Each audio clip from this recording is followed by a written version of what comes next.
Ganti es tehmu dengan Tijus. Dari Winswood.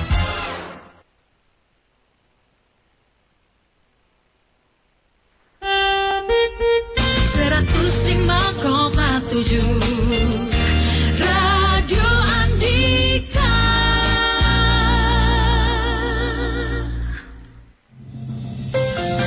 Saatnya Anda ikuti Public Interaktif Radio Andika. Public Interaktif dipersembahkan oleh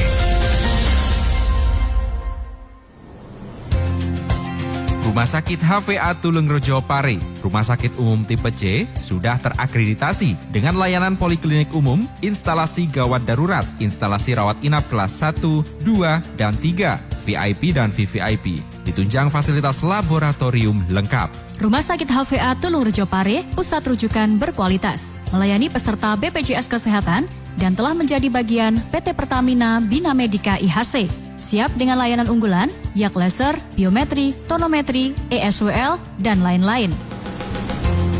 Rumah Sakit HVA Tulungrejo Pare, Jalan Ahmad Yani nomor 25, Pare, Kediri. Telepon 0354 391 145. Hotline service Halo HVA 0822 3030 9494. Rumah Sakit HVA Tulungrejo Pare, pelayanan profesional sepenuh hati.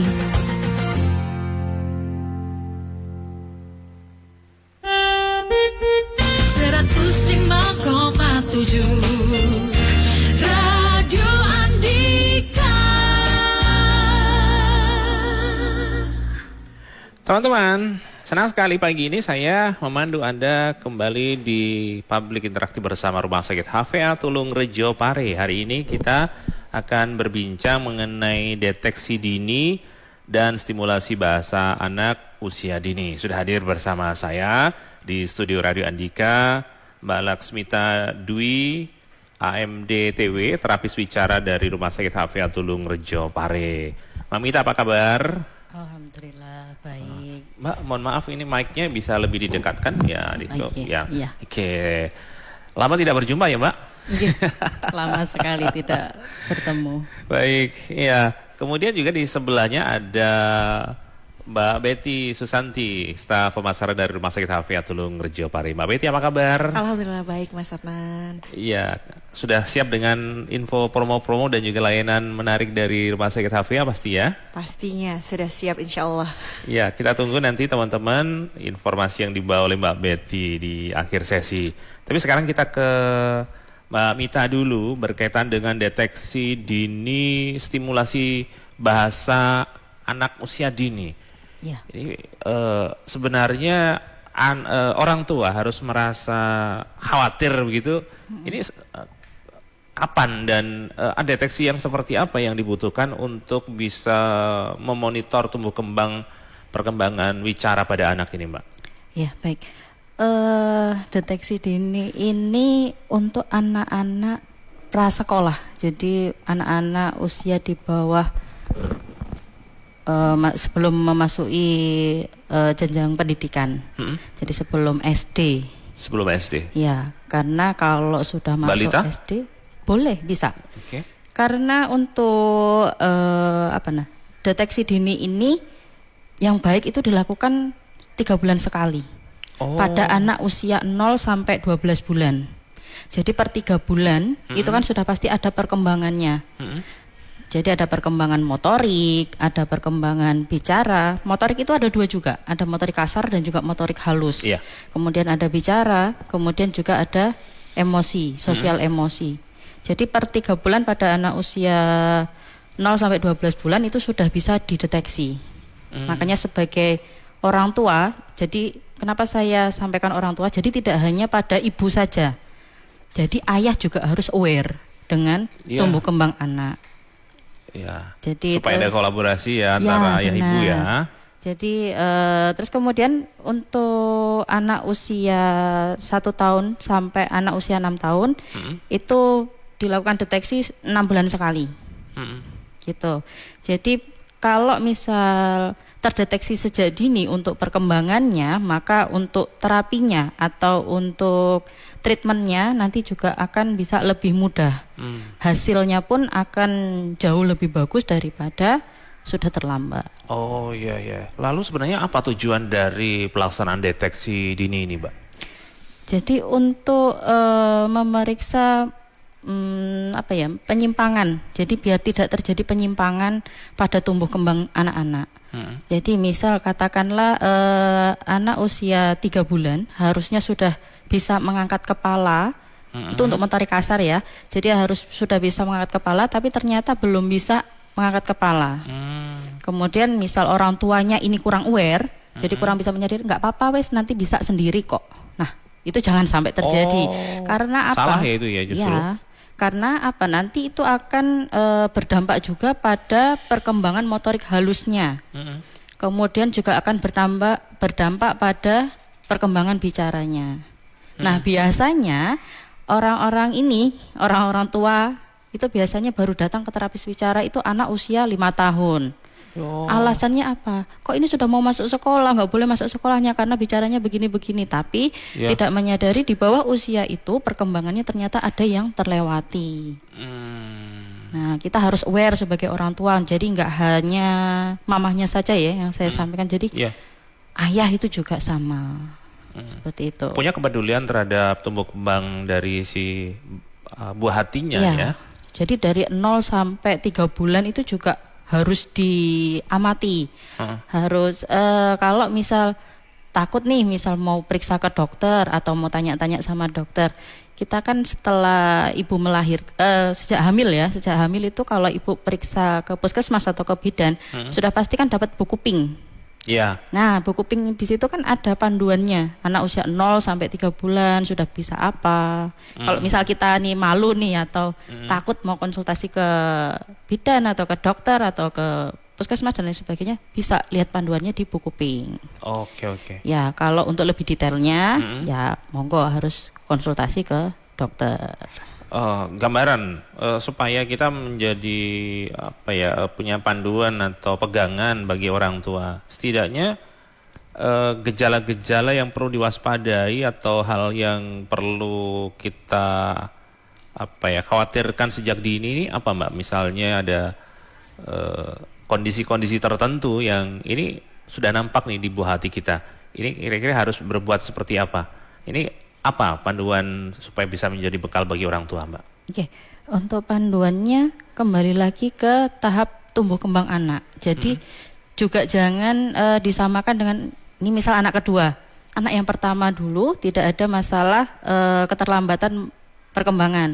Tapi anak yang kedua ternyata mengalami terlambatnya tumbuh kembang. Tapi orang tua bilang seperti ini. Gak apa-apa wes masih mbien iso kok, masuk adik gak iso. Oke. Jadi yang saya sampaikan di awal, jadi usia 0 sampai 3 bulan untuk motorik kasar ini anak harus bisa mengangkat kepala. Kemudian menggerakkan tangan dan juga kaki. Nah, kalau usia 0 sampai 3 bulan ini belum bisa, itu juga orang tua juga harus aware, harus periksa. Kemudian pada anak usia 4 sampai 6 bulan itu juga harus bisa berguling. Kan ada nih anak yang biasanya belum bisa dari tengkurap, dari terlentang ke tengkurap belum bisa. Nah, tapi orang tua kurang aware. Nah, ini juga harus diwaspadai. Jadi kalau misal nih si pengasuhnya biasanya mamahnya yang paling banyak waktu untuk mengasuh, jadi harus disampaikan ke ayahnya bahwa ini usia sekian harusnya sudah bisa nih begini, tapi kok anak kita belum. Nah, ini harus juga dilakukan pemeriksaan. Begitu. Terus kemudian untuk usia 7 sampai 9 bulan itu juga harusnya sudah bisa duduk.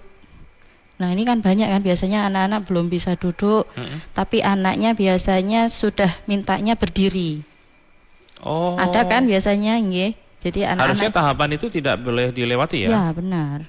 Jadi, duduk dulu baru berdiri. Enggak langsung skip ke berdiri gitu nggak boleh? Mungkin nggak boleh. Itu nanti pasti akan berpengaruh pada pada postur juga akan berpengaruh. Kemudian nanti motorik halusnya pasti akan terlewati. Kalau motorik halusnya itu terlewati, kemudian nanti di bicara atau sebelum masuk ke bicara ada bahasa, pasti juga akan mengalami keterlambatan. Kalau misalnya belum bisa duduk, apakah boleh dilatih, Mbak? Boleh. Diberikan stimulus, tapi untuk motorik kasar itu untuk latihan duduk nanti tindakannya dengan fisioterapi. Ya. Apa sebenarnya aspek-aspek perkembangan yang perlu dicatat atau diperhatikan oleh orang tua, Mbak? Ada 4 aspek, yaitu aspek motorik kasar, aspek motorik halus, aspek sosial emosi, dan juga aspek bahasa bicara atau aspek komunikasi. Biasanya kalau soal bicara ini kan orang tua beragam ya. Kadang-kadang malah justru suka lihat anaknya yang masih balita itu cara pengucapannya masih lucu, cadel gitu. Tapi nggak sadar bahwa ini sebuah problem ketika dia beranjak lebih dewasa. Benar. Apa yang harusnya menjadi ukuran atau pegangan bagi orang tua, Mbak? Oke.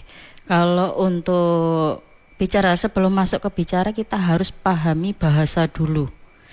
Bahasa di sini yang dimaksud bukan bahasa Indonesia, bahasa Jawa, bahasa Inggris, tapi masuk ke bahasa pemahaman dan juga bahasa pengucapan. Jadi kalau untuk bahasa pemahaman nih, anak kalau misal dikasih suara-suara dia respon. Kalau misal istilahnya bahasa Jawa dikudang, itu anak memberikan respon, entah itu senyuman atau mungkin geleng kepala dan lain sebagainya. Jadi kita kembalikan lagi ke sesuaian tahapan perkembangan bahasa bicara. Anak usia 0 itu sebenarnya sudah ada respon. Jadi kalau misal anak nih usia 0 bulan tapi kok ada suara kenceng dia nggak ada respon, nggak ada rasa kaget atau mungkin apa, nah itu juga perlu dicurigai. Gitu. Kemudian pada anak usia masuk 1 bulan itu sudah mulai lebih ke merespon terhadap suara, jadi mencari sumber suara. Jadi kan biasanya kalau masih punya anak bayi kan sering dipanggil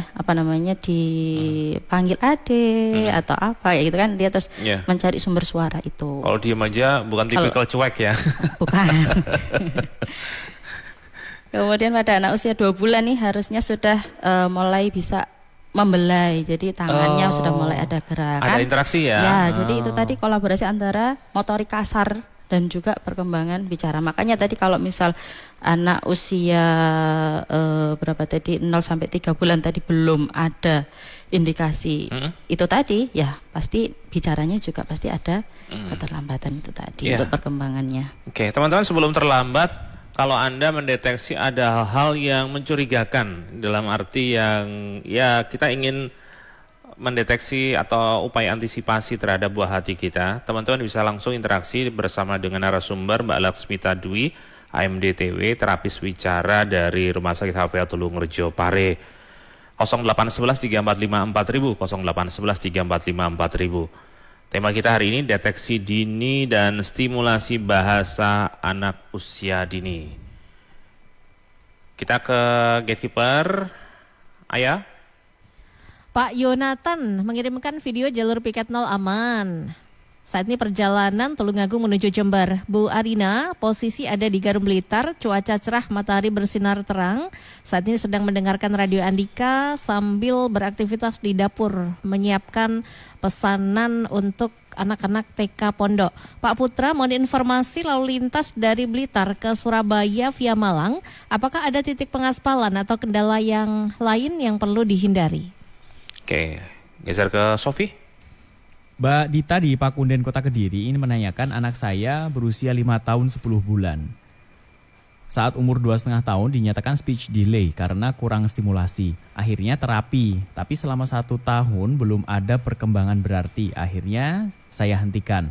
Saya terapi sendiri di rumah. Sekarang anaknya sudah TKB, alhamdulillah sudah bisa komunikasi 2 arah dan sudah kaya kosakatanya.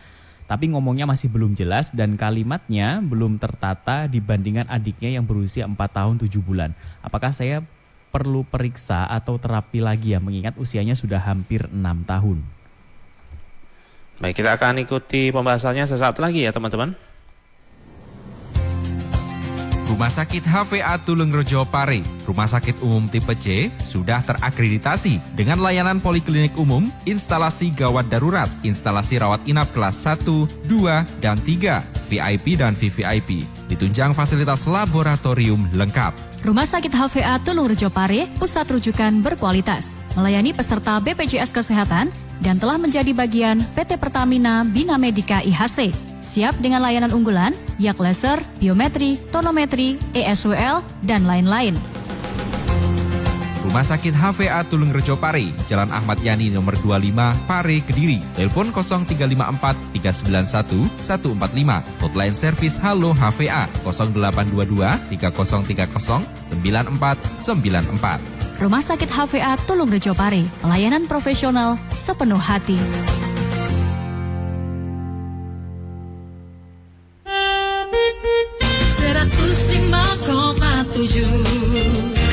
Radio Andika.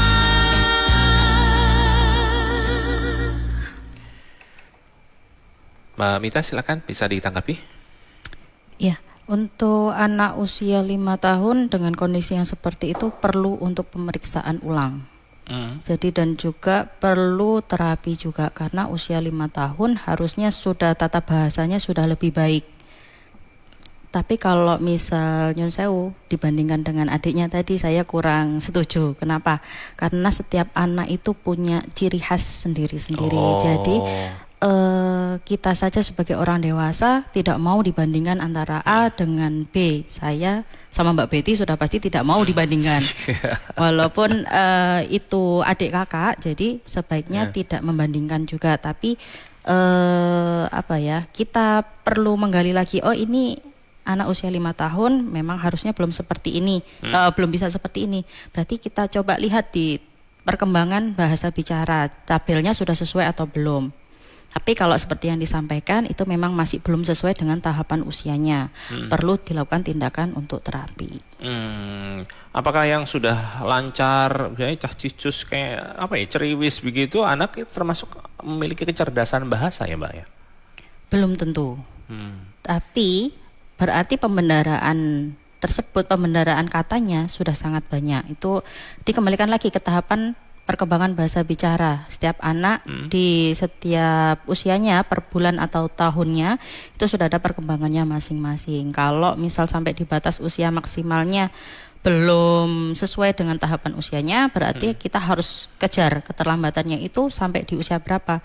Misal katakanlah pada anak usia 3 tahun, tapi ternyata kemampuannya masih setara dengan anak 2 tahun, berarti kita perlu kejar 1 tahun keterlambatannya.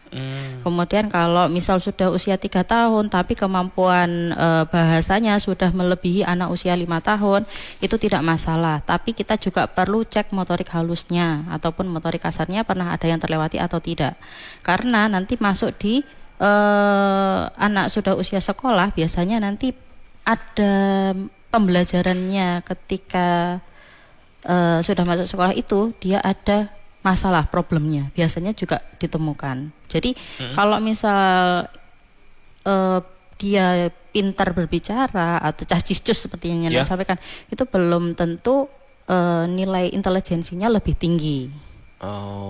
Seperti itu. Jadi tidak bisa dinilai, oh anak ini pinter nih, ngomongnya bisa gini, oh pasti ini anak hebat gini dan lain sebagainya. Belum tentu. Iya.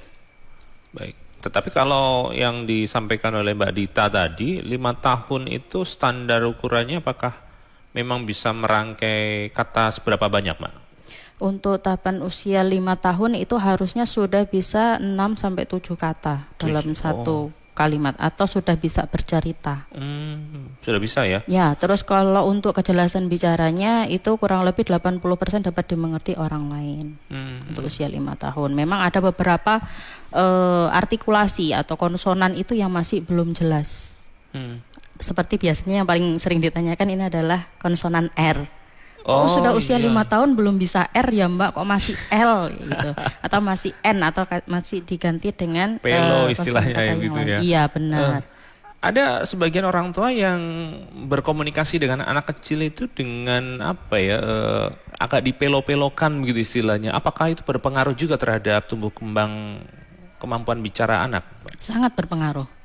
Kenapa? Karena kalau misal kita mengikuti pola bicara anak, sudah pasti dia akan merasa benar. Padahal di luar sana bicaranya harusnya tidak seperti itu. Jadi misal katakanlah harusnya bilang polpen. Ternyata si anak bilangnya ponen. Nah kita, oh iya adik mau ponen. Ini ponennya. Nah itu sangat tidak disarankan karena dia akan merasa itu iya, karena si anak akan merasa oh ya ini benar nih berarti ponen. Tapi ketika anak menyampaikannya, ibu mau ponen, apa sih dek ponen? Ini ponen, tapi ternyata ibunya bilangnya polpen. Nah itu baru diluruskan benar. ya. Iya. Adik bilangnya ponen ya tadi, oh itu salah, boleh. Atau kalau nggak gitu, oh ya dibenerin ya bicaranya polpen. Gitu. Jadi pelan-pelan aja, nggak apa-apa. Besoknya lagi kalau dianya masih bilang ponen kayak gitu lagi, kita berikutnya kemarin ibu sudah bilang loh apa ya namanya yang benar, boleh seperti itu. Iya. Orang tua juga punya andil ya dalam hal ini ya, untuk kecerdasan atau apa ya sebenarnya kemampuan berbahasa anak Kemampuan berbahasa. Ya.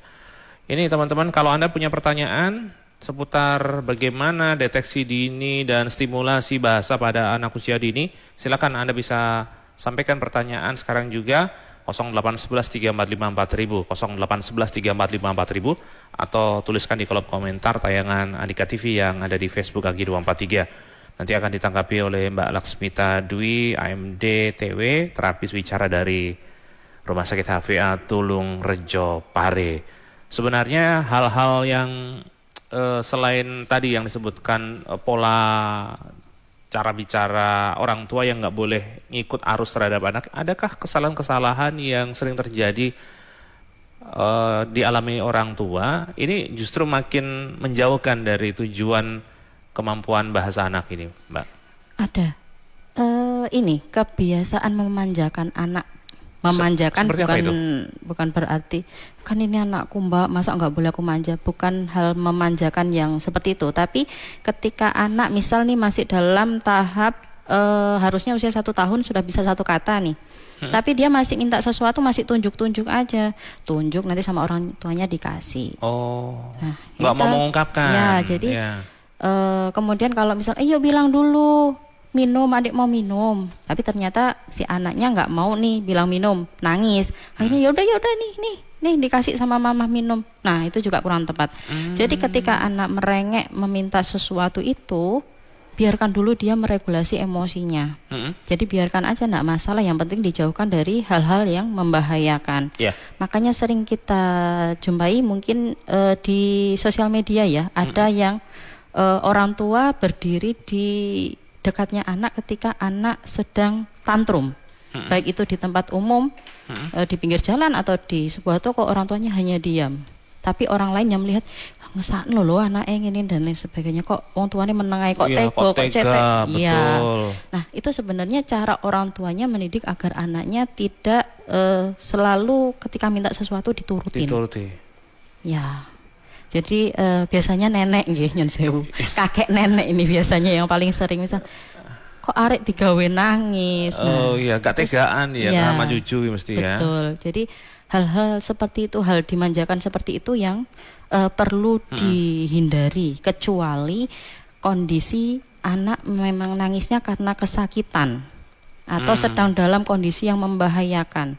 Perlu kita langsung tangani anak tersebut. Jadi misal nih posisi dia mau minum tapi kondisinya bukan karena haus biasa tapi sedang tersedak atau dia ada cegukan. Nah itu kan memang harus langsung kasih minum tanpa anak meminta, misal cuman hanya menunjuk aja langsung kasih, nggak masalah. Tapi kalau di situ konteksnya anak tidak sedang dalam membahayakan, kita perlu harus mengulur dulu.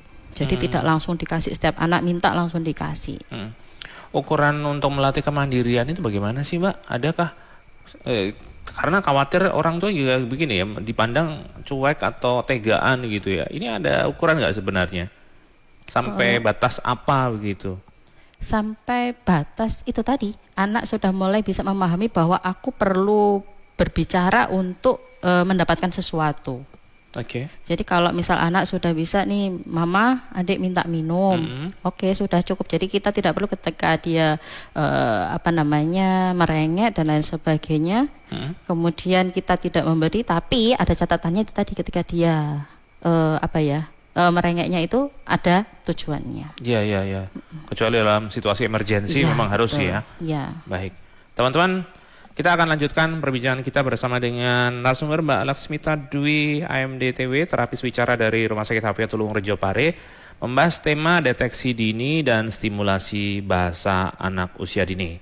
Teman-teman masih bisa punya kesempatan untuk interaksi, tanya-tanya 0811 345 4000, 0811 345 4000. Info Express.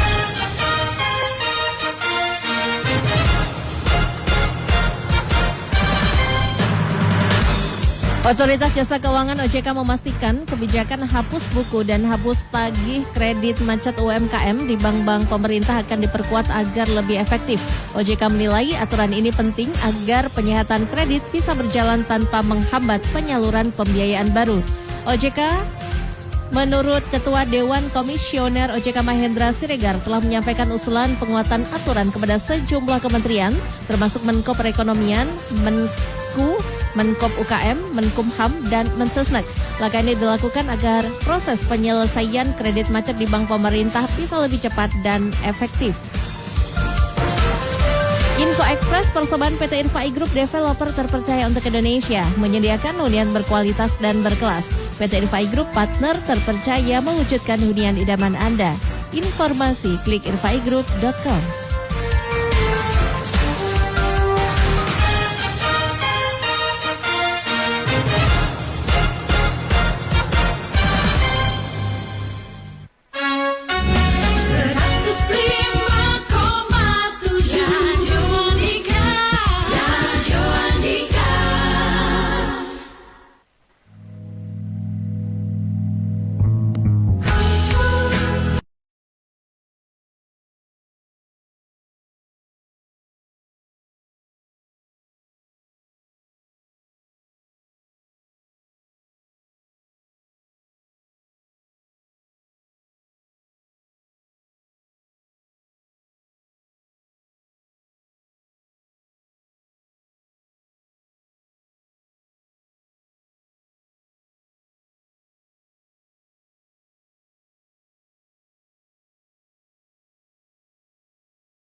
Kita masih ada di Public Interaktif bersama Rumah Sakit HVA Tulung Rejo Pare, membahas tentang deteksi dini dan stimulasi bahasa untuk anak usia dini, teman-teman. Masih bersama dengan narasumber Mbak Laksmita Dwi, AMD TW, terapis bicara dari Rumah Sakit HVA Tulung Rejo Pare. Mbak Laksmi, sebenarnya stimulus bahasa yang bisa kita berikan pada anak supaya bisa berkembang sesuai dengan tahapan usianya secara normal, secara sehat, ini apa yang bisa kita lakukan, Mbak? Sering diajak berinteraksi, komunikasi dua arah. Kemudian juga bisa diajak membaca buku atau dibacakan buku. Oh, dikasih dongeng itu ya. Benar. Kemudian juga bernyanyi. Anak-anak kan suka bernyanyi nggih. Tapi kalau untuk bernyanyi ini diharap untuk menyesuaikan dengan usianya nggih. Kalau anak-anak ya lagunya anak-anak. Jadi jangan setuju saya, setuju. Iya, kalau memang anaknya misal nih suka lagu dangdut, ya sudah enggak apa-apa lagu dangdut, tapi liriknya diganti dengan yang sesuai dengan anak-anak. Benar. Ini penting ya, karena secara psikologi juga mempengaruhi ya. Ya. Sekarang ini ya prihatin juga ya, anak-anak kecil sudah lagu-lagu orang dewasa yang non sewu vulgar sekali juga hafal mereka. Iya, makanya itu. Karena minimnya lagu anak-anak. Jadi kita sebagai orang tua kalau bisa lebih kreatif lagi. Atau bintang kecil diversikan dangdut boleh, bisa. Boleh kalau bisa enggak masalah. Oke, kemudian bermain. Nah, ini yang jarang dilakukan, bermain bersama anak. Oh iya. Karena apa? Karena orang tua yang sibuk, dua-duanya, mamahnya sibuk, papahnya sibuk, jarang nih main bersama. Padahal dengan bermain ini juga bisa mengajarkan anak atau menambah kosakata pembenaran kata pada anak. Itu jadi bermain bersama nih, misal papa mamahnya capek nih pulang kerja, ya udah papa sama mamahnya 5 menit deh istirahat dulu, nggak masalah, mau main HP, mau ngapain, mau tiduran, mau ngegame atau apa, 5 menit atau 10 menit sudah cukup. Kemudian letakkan gadgetnya, kemudian main sama anak, entah itu main kejar-kejaran, main peta umpet boleh, atau main di rumah punya mainan apa, Lego, bermain bergiliran boleh, seperti itu. Tapi tetap kalau bermain tetap kita harus memberikan bicaranya. Jadi kita tetap ada interaksinya, enggak hanya diam nih dek, nih mama juga main kayak gitu, enggak. Jadi tetap harus ada interaksinya. Kemudian juga mengenalkan lingkungan. Itu sangat penting, mengenalkan seperti lingkungan. Apa? Misal anaknya baik itu laki maupun perempuan semuanya sama nggih. Jadi misal, ayo dek ikut mama belanja ke warungnya, misal yang punya toko itu namanya Bu Titi. Kita kalau memperkenalkan anak untuk membeli sesuatu itu bukan ke tempatnya Bu Titi, tapi kita kenalkan kita pergi ke toko atau ke warungnya Bu Titi, boleh. Kenapa? Karena nantinya kalau misal kita hanya mengenalkan, ayo kita beli ke tempat Bu Titi atau kita beli ke Bu Titi gitu aja ya. Anak ketika ditanya orang lain, misalnya Mbak Betty nih ketemu sama anak saya, dek, kamu tadi beli permen ini di mana? Di Bu Titi. Mbak, Bu Titi siapa? Emang Mbak Betty tahu? Kan nggak tahu. Tapi kalau kita sudah kenalkan anak, yuk kita beli permen di tokonya Bu Titi. Nah, ketika anak saya ditanya sama Mbak Betty, dek, kamu beli permen di mana? Di toko Bu Titi. Oh, di toko Bu Titi. Mbak Betty akan ngerti, akan paham. Seperti itu. Jadi kita perlu mengenalkan lingkungan. Kemudian juga misal nih mamahnya lagi mau masak, anaknya lagi main sama kakaknya. Dek, nanti kalau mau cari mamah lagi masak ya, masak di sana. Nah, itu tidak tepat juga. Dek, nanti kalau cari mama lagi masak ya, mamah masak di dapur. Dapurnya di sana, itu baru benar. Jadi kenalkan tempatnya dulu, baru memberikan kata yang lain di sananya atau seperti tadi Bu Titi dan toko, seperti itu. Jadi anak kalau ditanya mamamu kemana, mamaku di sana lah. Orang lain di sana itu di mana? Di sana yang ditunjuk ada kamar mandi, ada dapur, ada tempat cucian dan lain sebagainya. Tapi kalau anak mengatakan, dek mamamu di mana? Mamaku di dapur. Nah, orang lain pasti akan tahu, oh iya di dapur, ternyata di sana. Jadi itu yang dimaksud dengan mengenalkan lingkungan. Ketika anak-anak dalam kondisi tertentu tantrum atau rewel, biasanya orang tua sebagian ada yang memberikan gadget atau dikasih tayangan di televisi yang menarik ya, atraktif atau membuat anak ini pokoknya diem saja. Apakah itu ada pengaruhnya, Mbak? Ada pengaruhnya selagi orang tua tidak memberikan komunikasi dua arahnya. Jadi misal anak nih lagi nangis tantrum karena minta gadget atau minta nonton TV. Boleh, enggak apa-apa karena sekarang eranya gadget nggih. Saya tidak saklek untuk stop gadget, stop apapun itu, saya tidak memberikan statement yang saklek. Kalau saya tetap boleh, jenengan mau ngasih anak itu gadget, mau nonton HP, mau nonton yang di TV. Soalnya biasanya orang tua gini, enggak kok Mbak, enggak saya kasih HP, kan nontonnya di TV. Kan sebenarnya sama aja. Iya. Tapi dengan catatan itu tadi, harus ditemenin, kemudian tetap ada interaksi dua arah. Misal nih lagi nonton Pororo lagi berlarian dan lain sebagainya. Oh iya Dek, itu loh Pororo namanya, siapa? Iya. Tetap itu harus dilakukan. Ada pendampingan ya? Ya, ada orang tua. pendampingan, tetap ada interaksi. Pendampingan kalau tidak ada interaksi juga sama saja. Jadi Iya. tetap ada interaksi dua arah yang harus dilakukan. Karena itu juga selain menambah pembendaraan kata, juga melatih anak untuk berinteraksi dengan orang lain. Baik. Sekarang kita ke gatekeeper. Ayah. Pak Agus mohon bantuan karena PDAM tekanan air kecil sejak setahun terakhir mulai pagi sampai dengan malam. Lokasi ada di perumahan Mojoroto Indah, Kota Kediri di Jalan Kawi. Sudah dibantu tadi sama Santi untuk komunikasi dengan Pak Joko Widodo, Kabag Pelayanan PDAM Kota Kediri. Sudah direspon, nanti akan dilakukan penanganan. Pak Sofyan, cuaca di Pare Kediri cerah. Bu Supartini Besuki JLS Gemah pagi ini juga cerah, arus lalu lintas ramai lancar. Saat ini sedang mendengarkan Radio Andika. Ya. Santi? Santi suaranya tidak masuk. Pertanyaan dari akun Dahanapura melalui streaming Andika TV, cara mengejar keterlambatan bicara yang bisa dilakukan di rumah bagaimana caranya? Mbak Nina di Jombang, anak saat ini usia 5 tahun, cenderung diam. Ketika ditanya hanya menunjuk-nunjuk saja, padahal sudah dilakukan stimulus secara berkala. Apa yang harus dilakukan? Kita ikuti jawabannya sesaat lagi. Rumah Sakit HVA Tulungrejo Pare, Rumah Sakit Umum Tipe C, sudah terakreditasi dengan layanan poliklinik umum, instalasi gawat darurat, instalasi rawat inap kelas 1, 2, dan 3, VIP dan VVIP, ditunjang fasilitas laboratorium lengkap. Rumah Sakit HVA Tulungrejo Pare, pusat rujukan berkualitas, melayani peserta BPJS Kesehatan dan telah menjadi bagian PT Pertamina Bina Medica IHC. Siap dengan layanan unggulan, yak laser, biometri, tonometri, ESWL, dan lain-lain.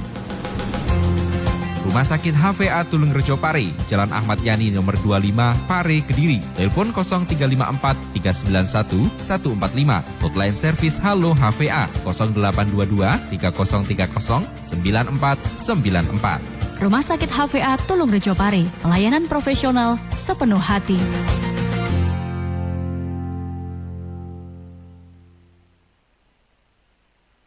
Hai guys, kita lagi ada di Universitas Trada Indonesia nih. Jujur aku penasaran banget, apa sih yang bikin kampus ini spesial? Yuk, tanya langsung ke mahasiswanya.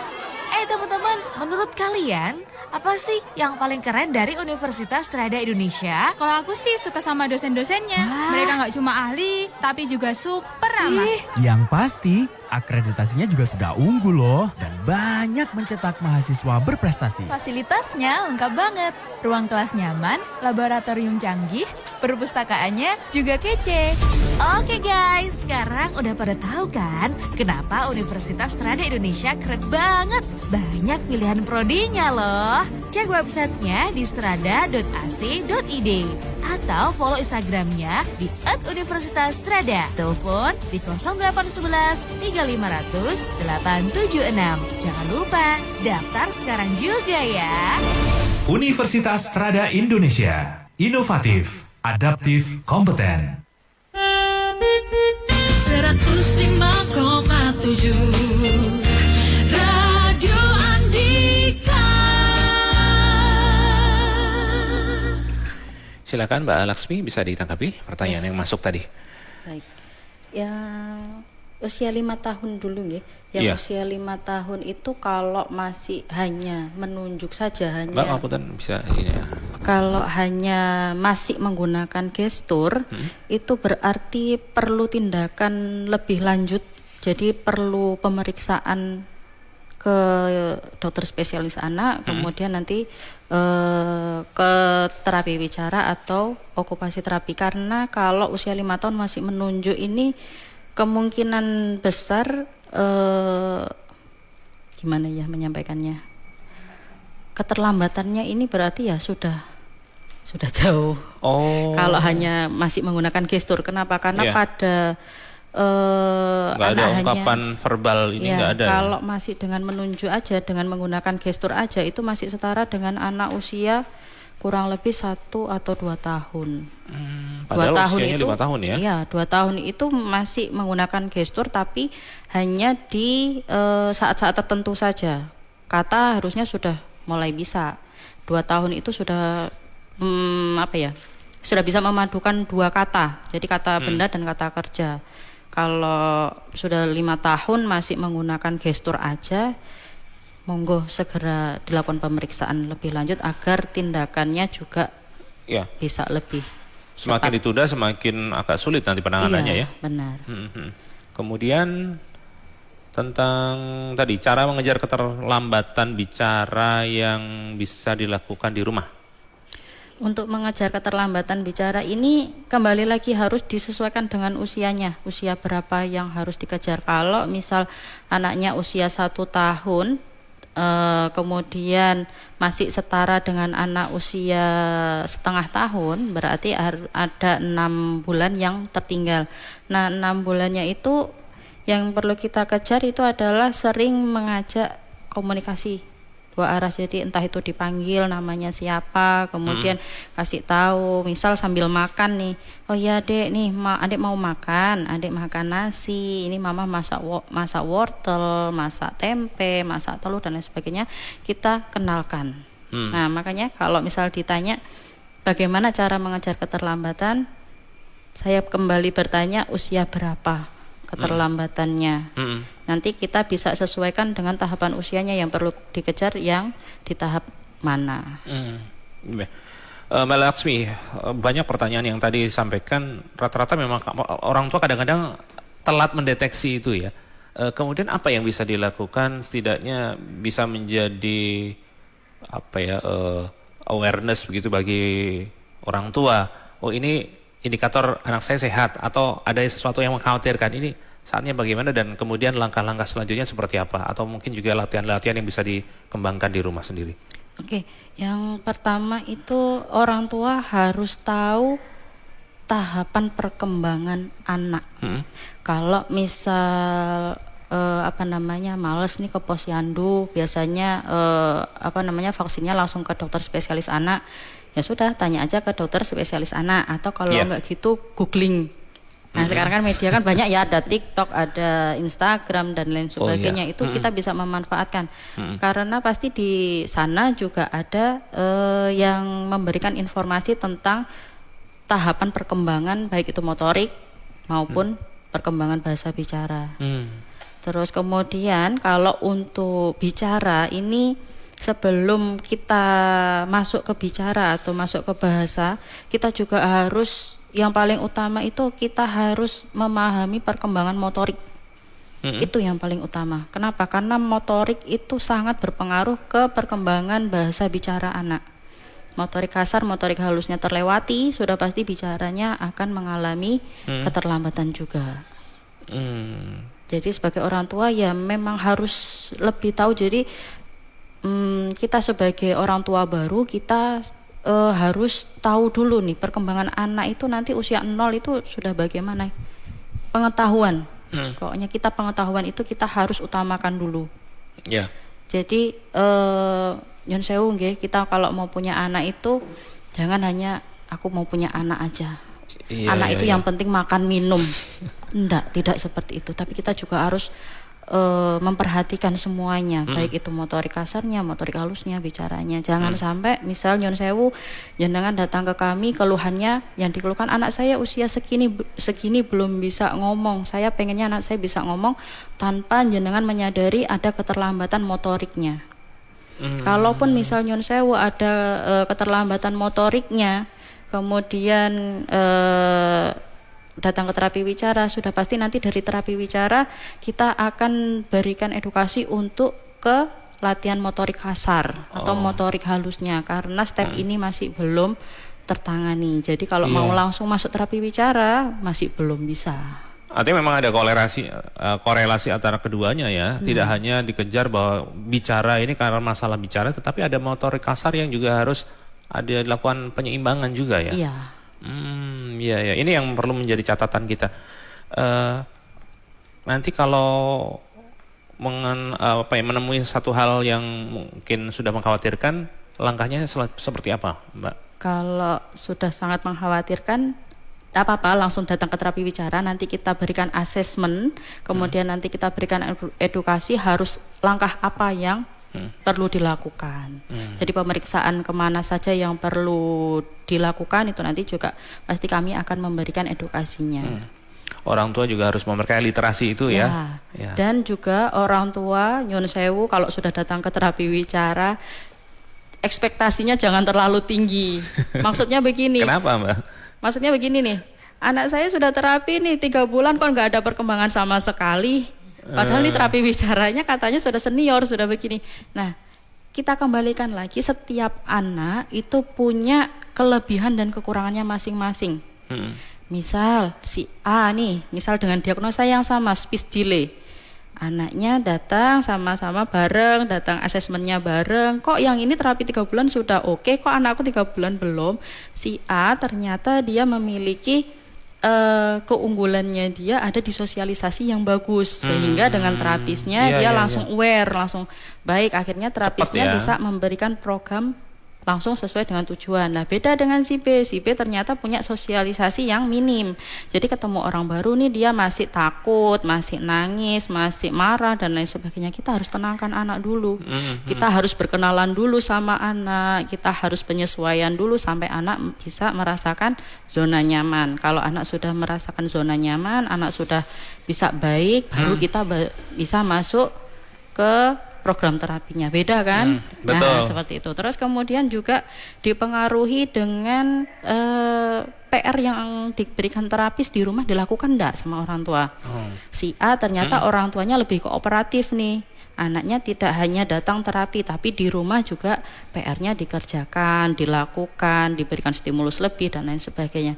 Si B ternyata orang tuanya di rumah ya sudah lepas, anaknya yang penting datang terapi kan sudah. Nah, sama seperti kita berobat ke dokter nih, kita dikasih obat tapi di rumah tidak diminum. Pasti hasilnya juga akan berbeda. Ya, dukungan harus dari berbagai pihak termasuk orang tua juga ya. Ya, ini penting. Ya, Nyon Sewu saya tambah garis bawahi lagi, tidak hanya orang tua, semua orang yang ada di rumah. Lingkungan itu ya. Ya, jadi misal ada kakek neneknya juga sama. Jadi biar anak itu tidak berat sebelah. Jadi misal nih, tadi anaknya minta minum sama mamanya nggak dikasih, nangis. Ada neneknya datang, tetetet. Kenapa sih nangis? Oh mau minum nih, minum aja, kayak gitu aja kok dibikin nangis anak dan lain sebagainya. Ini akhirnya si anak kalau minta sesuatu nggak akan lagi ke mama, ke nenek. Kenapa? Karena kalau dengan nenek cuma nunjuk udah dikasih. Nah, seperti itu. Jadi semuanya harus berperan. Betul. Semua yang ada di rumah, baik itu misalnya saya di rumah pakai pakai pembantu atau pakai pengasuh.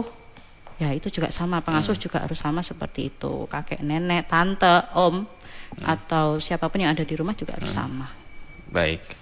Sekarang saya geser ke Mbak Betty. Mbak Betty, staf pemasaran dari Rumah Sakit HVA Tulung Rejo Pare. Mbak, berkaitan dengan tema perbincangan kita hari ini, apakah ada layanan khusus di HVA Tulung Rejo Pare?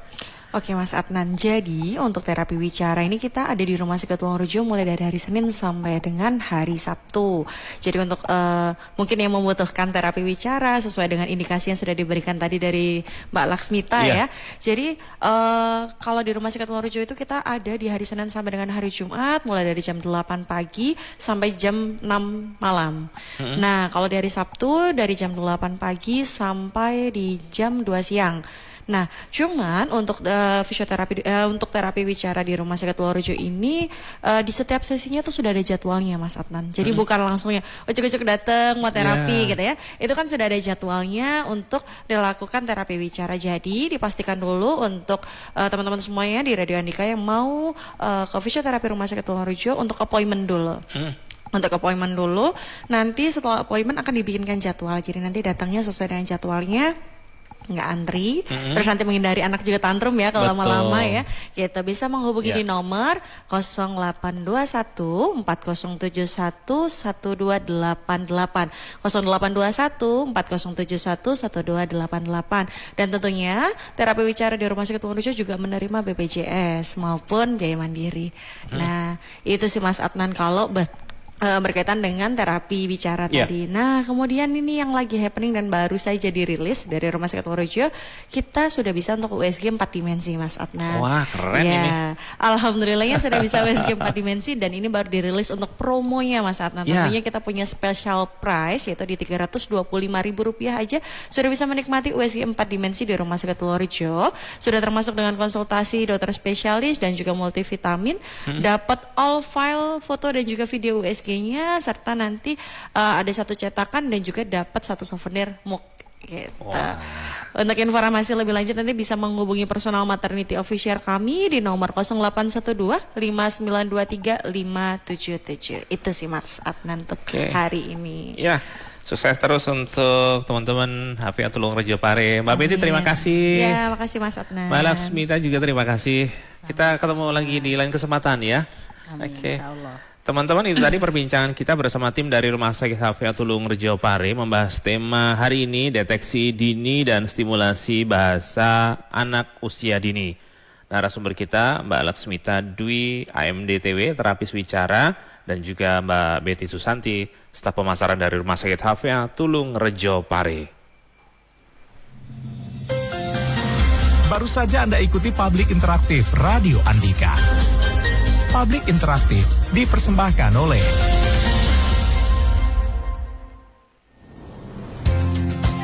Rumah Sakit HVA Tulungarejo Pare, Rumah Sakit Umum Tipe C, sudah terakreditasi dengan layanan poliklinik umum, instalasi gawat darurat, instalasi rawat inap kelas 1, 2, dan 3, VIP dan VVIP, ditunjang fasilitas laboratorium lengkap.